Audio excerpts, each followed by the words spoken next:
ধ্যান তোমার দৃষ্টিতে গ্রাহ্য হোক। জয় যিশু শ্রোতা বন্ধুরা, আশা করি সবাই ভালো আছেন। আজকে আমরা শাস্ত্র পাঠে যাই।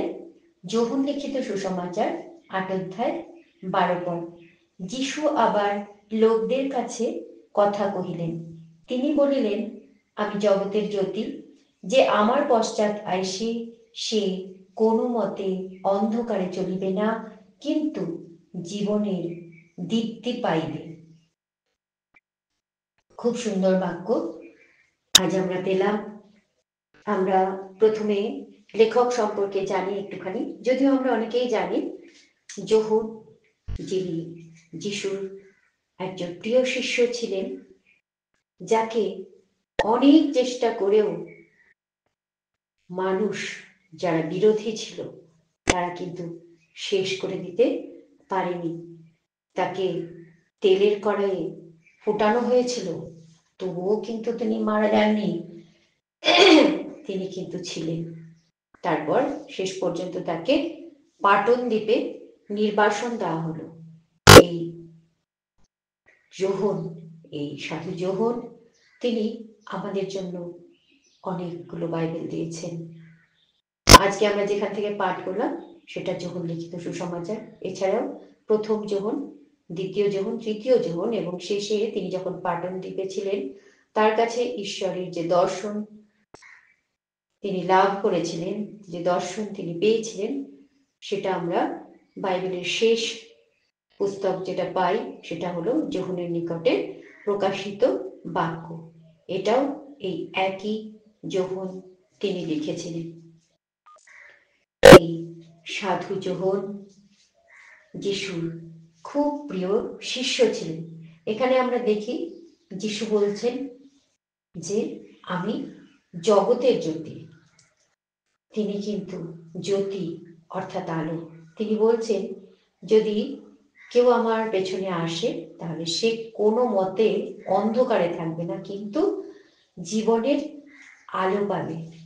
আমরা এই বাক্যের মানে নিশ্চয়ই বুঝতে পারছি। এখানে প্রভু যিশুর নিজের স্টেটমেন্ট যে তিনি জ্যোতি অর্থাৎ আলো, আর তাকে যে অনুসরণ করবে, যে তার পেছনে চলবে, সে কিছুতেই অন্ধকারে থাকতে পারে না, কিন্তু জীবনের আলো পাবে। এই অধ্যায়তেই আমরা যদি একদম শুরুতে দেখি যে প্রভু যিশু তিনি কি করলেন, জৈতুন পর্বত থেকে সকালবেলায় যখন ধর্মধামে এলেন তখন অনেক লোক তার কাছে এলো। সেটাই হতো, প্রভু যিশু যখন যেখানেই থাকতেন অনেক লোকের ভিড় হতো, তাই না? অনেকে আসতো তার বাক্য শুনতে, অনেকে আসতো তার কাছে সুস্থতা লাভ করতে, আবার অনেকে আসতো যিশুর দোষ খুঁজে বেড়াতে। এরাই হলো তারা যারা ছিল অন্ধকারে। তো তিনি ধর্মধামে বসে আছেন, উপদেশ দিচ্ছেন। তখন সেখানে তো অধ্যাপকরা ছিলেন, সেই যারা ধর্মগুরু ফরিসি যারা হচ্ছে কি করে, শুধু দোষ খুঁজে বেড়ায়, প্রভু যিশুর দোষ খুঁজে বেড়ায়। কারণ তাদের পেছন ছেড়ে লোকে যে যিশুর পেছনে ছুটছে, তাই তো তারা দোষ খুঁজে বেড়ায়। তারা কি করলো, একটা ব্যভিচারে জিতা স্ত্রীলোককে যিশুর নিকটে নিয়ে এলো, আর তাকে মাঝখানে দাঁড় করিয়ে কি বললো যে হে গুরু, এই স্ত্রী লোকটা ব্যভিচারে সেই ক্রিয়াতেই ধরা পড়েছে, এইরকম বললো। তো ব্যবস্থায় মসি বলছেন এই প্রকার লোককে পাথর মারবার জন্য। তবু আমরা জানতে চাই আপনি কি বলেন। তারা তার পরীক্ষা করবার জন্যই দেখলো যে তিনি ব্যবস্থা ভেঙে ফেলেন কিনা, তিনি মসির বিরুদ্ধে কিছু রায় দেন কিনা, তাই না? তো যদি তিনি মসির ব্যবস্থা ভেঙে ফেলেন, যদি বলেন না এটা মানতে হবে না, তাহলে কি হবে, তারা যিশুর একটা দোষ পেয়ে যাবেন। এই প্ল্যান তাদের। যিশু মাথা নিচু করে আঙুল দিয়ে মাটিতে লিখতে লাগলেন। তিনি তাদের দিকে তাকাচ্ছেন না। তো তারা যখন বারবার তাকে একই কথা জিজ্ঞেস করছে, তখন তিনি মাথা তুলে তাদেরকে বললেন, তোমাদের মধ্যে যে নিষ্পাপ যে কোনো দোষ করেনি প্রথমে, সে প্রথমে একে পাথর মারুক, তোমাদের মসজিদ ব্যবস্থাও পালন করা হবে, আর যে নিষ্পাপ তাকে প্রথমে পাথর মারতে হবে, এটা আমি বললাম। বলে তিনি আবার মাথা নিচু করলেন। তারপর কি হলো, মাথা নিচু করে তিনি লিখে যাচ্ছেন প্রভু যিশু। আর এই কথা শুনে তারা প্রত্যেকে নিজের নিজের দোষ সম্পর্কে কিন্তু সচেতন হলেন। তারপর কি হলো, একে একে প্রাচীন থেকে আরম্ভ করে একদম কম বয়স পর্যন্ত প্রত্যেকে বাইরে চলে গেল। সেখানে শুধু যিশু থাকলেন, আর সেই যে স্ত্রীলোকটি যাকে ধরে এনে মাঝখানে দাঁড় করানো হয়েছিল সে থাকলো। যিশু মাথা তুলে দেখলেন কেউ আর নেই, শুধু সেই স্ত্রীলোক রয়েছে। তখন তিনি সেই মহিলাকে বললেন, হে রানী, যারা তোমার নামে অভিযোগ করছিল তারা কোথায়? কেউ কি তোমাকে দোষী করেনি? সে বলল, না প্রভু, কেউ করেনি। তখন যিশু তাকে কি বললেন, আমিও তোমাকে দোষী করি না, যাও, এখন থেকে আর পাপ করো না। দেখলেন তো শ্রোতা বন্ধুরা, আমাদের প্রভু যিশু যে আলো, তার প্রমাণ কিন্তু তিনি দিলেন না। কি হলো, যারা ধরে নিয়ে এসেছিলেন সেই স্ত্রীলোককে, তারা যে প্রত্যেকে পাপী, প্রত্যেকেই যে অন্ধকারে রয়েছে, যখন যিশুর সামনে এলেন, যিশু কিন্তু তাদের অন্তরে জ্ঞানের আলো জ্বেলে দিলেন। তিনি তাদের প্রত্যেকের চোখ খুলে দিলেন, তাদের জ্ঞান চোখ খুলে গেল, অন্তরের চোখ খুলে গেল। তার নিজেদের পাপ প্রত্যেকে দেখতে পেল, অনুভব করতে পারলো যে আমি পাপী। প্রত্যেকে এক এক করে ভাবলো, আমি পাপী, আমি তো কত রকম পাপ করেছি, আমি কি করে ওকে প্রথমে পাথর মারবো। এই ভেবে ভেবে প্রত্যেকে কিন্তু চলে গেলেন। আর প্রভু যিশু মাথা তুলে সেই স্ত্রীলোককে যখন দেখলেন, তিনি কিন্তু তাকে কি বললেন, আমিও তোমাকে দোষী করি না, যাও, আর পাপ করো না। তিনি সেই ব্যভিচারিণীর অন্তরেও জ্ঞানের আলো জ্বেলে দিলেন, তার অন্তরের চোখটাকেও তিনি আলোকিত করলেন। সেই মহিলা এতদিন হয়তো অন্ধকারে ছিল, অন্ধকারে জীবন যাপন করছিল। অন্ধকারেই তো পাপ কাজ করা যায়, তাই না? আলোতে কি করা যায়? যায় না বন্ধু। যখন আমরা এই বাক্য শুনছি, তখন আমরা কিন্তু ফিল করতে পারছি যে আমরা কে কোন পাপ কবে করেছি। যিশু আমাদের সঙ্গে এই মুহূর্তে নিশ্চয়ই কথা বলছেন, তিনি নিশ্চয়ই আমাদের অন্তরের চোখ খুলে দিয়েছেন। তাই তো তিনি বলছেন, আমি আলো, আমি জগতের জ্যোতি। আলোতে কখনো অন্ধকার থাকতে পারে না। তাই তো যারা সেই ব্যভিচারিণীকে ধরে নিয়ে এসেছিল, তাদের অন্তরেও আলো জ্বলে উঠল, কেননা তারা যিশুর কাছে এসেছিলেন। কারণ স্বয়ং তিনি যে আলো, তার কাছে এসেছিল বলেই সেই অধ্যাপক হন, ধর্মগুরু হন, যাই হন না কেন, তাদের যে অন্তরের চোখ বন্ধ ছিল, সেই অন্তরের চোখ খুলে গেল, তারা যিশুর আলোকে আলোকিত হলো। আর সেই নারী, তারও অন্তর থেকে অন্ধকার দূরে সরে গেল, তিনিও যিশুর আলোতে আলোকিত হলেন। বন্ধু, আজকে আমরাও কি যিশুর আলোতে আলোকিত হয়েছি? যদি হয়ে থাকি, তাহলে আমরা যেন প্রভুর এই আলো দিকে দিকে ছড়িয়ে দিতে পারি, তার জন্য প্রভু আমাদেরকে সাহায্য করুন। প্রথমে যখন ঈশ্বর পৃথিবী সৃষ্টি করে, তিনি কি করেছিলেন? আদি পুস্তকের প্রথম অধ্যায়ে আমরা যদি ফিরে যাই, সেখানে দেখি ঈশ্বর কহিলেন দীপ্তি হোক, তাহাতে দীপ্তি হইল। তখন তিনি কি করলেন? আলোকে অন্ধকার থেকে পৃথক করলেন, অন্ধকার সরে গেল, আলো জ্বলে উঠল। তিনি যখন দিন রাত্রি তৈরি করলেন, তিনি কি করলেন? দিবসের জন্য এক আলো, রাতের জন্য এক আলো তৈরি করলেন, জ্যোতিষ্ক দুটো, তাই না? তাই দিনের আলোতে আমরা সূর্যের আলোতে আলোকিত হই। এখন যেমন রোদ উঠতে শুরু করেছে, আকাশ লাল হয়ে আমরা সূর্যের আলো দেখতে পাচ্ছি, আমরা প্রত্যেকেই বুঝতে পারছি যে দিন হয়েছে। এখন কিন্তু আমাদের আর লাইটের প্রয়োজন হবে না, সেই যে ইলেকট্রিক আলো বা প্রদীপ, কোনো কিছুই আমাদের দরকার হবে না, কারণ ঈশ্বর যে জ্যোতিষ্ক তৈরি করেছেন দিনের জন্য, সেটা আমাদেরকে আলো দিচ্ছে। রাতে যখন পূর্ণিমা রাত্রি থাকে, তখন আমরা চাঁদের আলোতে চলি। আর এখন তো স্ট্রিট লাইট লাগানো থাকে, সেই আলোতে চলি। আর যদি কখনো লোডশেডিং হয় কিংবা অন্ধকার রাত্রি, তখন আমরা কি করি, টর্চ জেলে নিই। আর আজকাল তো আমাদের প্রত্যেকেরই নিজের হাতে একটা করে ফোন থাকেই প্রায়, তখন আমরা সেই আলো জেলে নিই। তো কেন জেলে নিই? যে অন্ধকারে যদি হাঁটি, রাস্তাও বুঝতে পারবো না, রাস্তায় কি আছে বুঝতে পারবো না, সেই জন্য আমরা আলো জেলে নিই, তাই না? আলো আমাদেরকে কি করে তাহলে?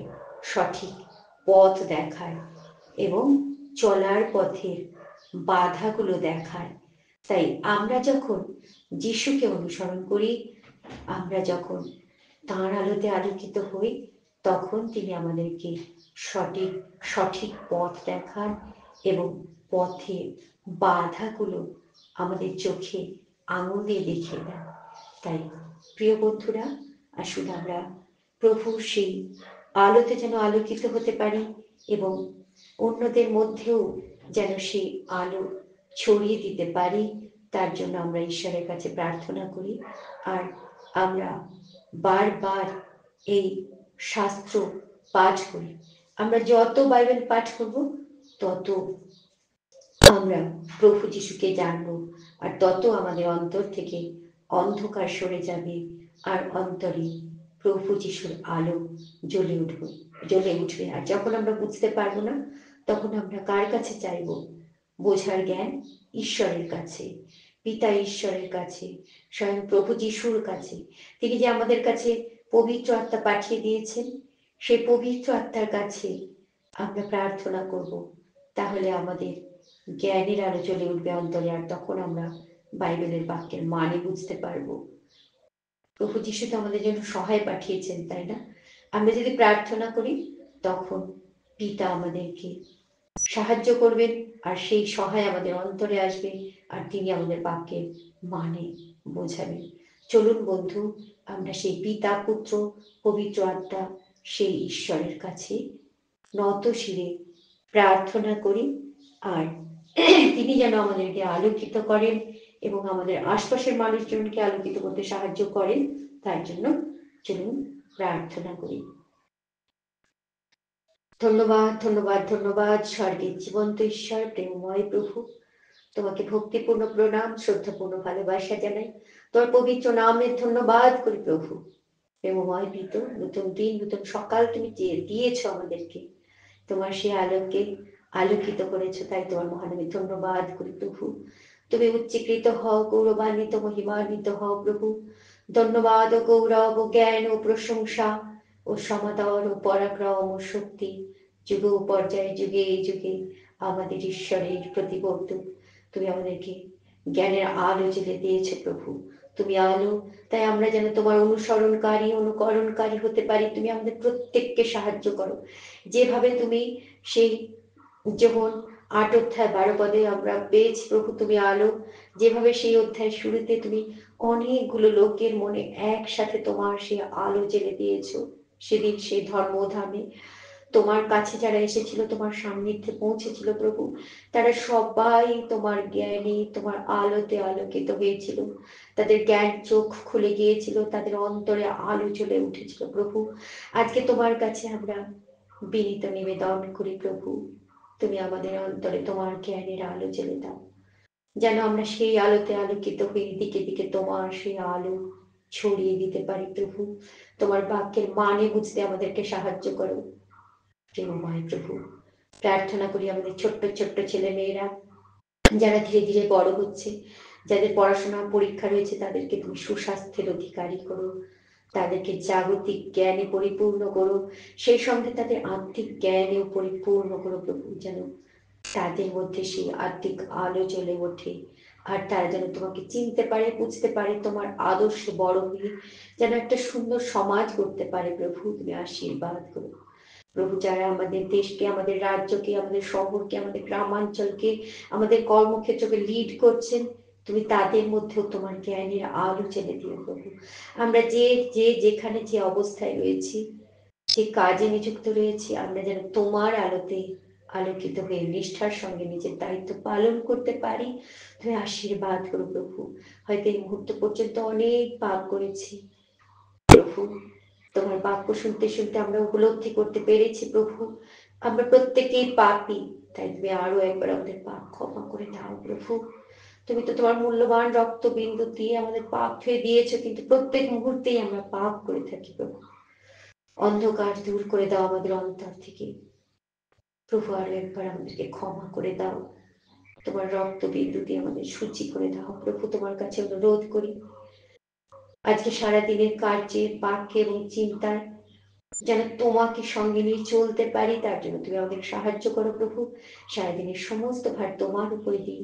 আমরা বিশ্বাস করি তুমি এখানে আছো এবং প্রার্থনা শুনছো, এবং যা তোমার দৃষ্টিতে গ্রহণযোগ্য তার উত্তর তুমি দিয়েছ।